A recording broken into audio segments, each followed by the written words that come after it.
Do I have a religious addiction? If you're asking this question, it's probably because you spend a lot more time thinking about religious things and doing religious practices than most other people. However, you've probably gotten to the point where you realize that your religious behavior is a little bit out of hand. Maybe what used to be earnest has now become anxious.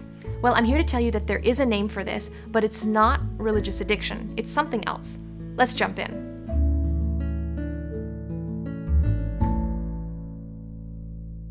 Religious addiction is kind of an older term that was used to describe believers who are very hyper engaged in their religion to the point of it kind of backfiring in certain ways.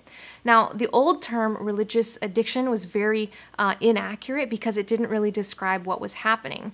In most cases, what was probably going on is something that we would today call religious OCD or scrupulosity.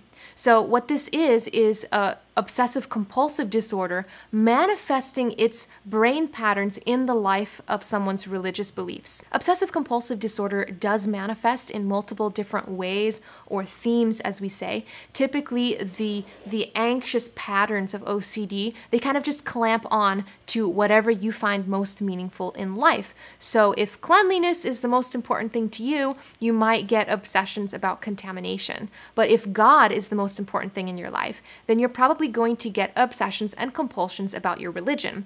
Hence, why we have this old term like religious addiction. However, the word addiction is not too far off because we do have evidence that addiction is a particular issue for people with obsessive compulsive disorder. For example, about 25% of people with OCD also have a substance use disorder, like alcoholism or drug use. That's much higher than the national average. And about 70% of the people surveyed said that the OCD came before the alcoholism. So in some way, we can see that there is a strong link between addiction and OCD, although that link is not causal, as in, having OCD does not cause a person to become alcoholic or vice versa, but there does seem to be a very high correlation there. Although about 25% of people with OCD also have a substance use disorder, we can also see other types of addictive behaviors or impulse control issues with the OCD, things like eating disorders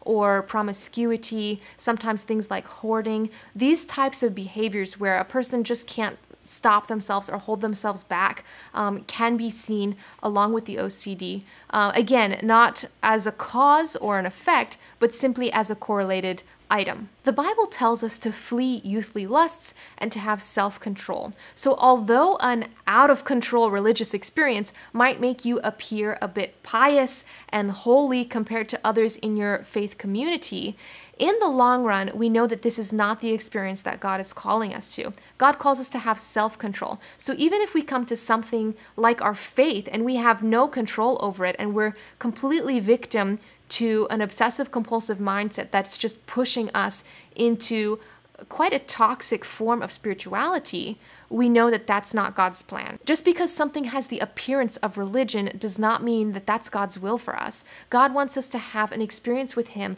of authentic relationship and trust, not an obsessive compulsive addiction to doing rituals as a means of solving our own anxiety. Now here's where it gets a little bit tricky. If we compare and contrast between religious OCD, which is kind of an impulse control thing, and alcoholism, which is also an impulse control thing to some extent, how do we get out of these problems? Well, with the alcoholism, we would say, just stop drinking, go cold turkey, join Alcoholics Anonymous, and don't touch the bottle for the rest of your life. But when it comes to religious OCD or quote-unquote religious addiction, things are going to be a little bit different. With religion, we don't want to just say, well, hey, I'll be atheist, I will stop going to church, and I'll just never have anything to do with God ever again. That will cure me from my religious addiction. That's not the answer. God wants to have a relationship with you, and He sees where you are right now. He sees that your brain is kind of working at cross purposes with you, and it's not allowing you to have that trusting, joyful, restful relationship with Him that you really want to have. So a lot of this experience of recovering from scrupulosity or this religious addiction is not about going cold turkey and saying, I'm not going to be religious anymore. What it is that we have to do a very delicate surgery to separate between valid spirituality and obsessive compulsive spirituality. So in answer to your question, do I have a religious addiction?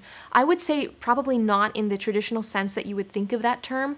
Not in the same way that we would say that someone has an alcohol addiction or a gambling addiction. No. What may be more likely is that you have religious OCD, and that your obsessive compulsive tendencies, your inability to stop thinking about certain topics, may be driving you into a state of anxiety and repetitive behavior that you have a very hard time stopping. Thank you so much for joining me in this video. I hope that in some way it's answered a little bit of your questions.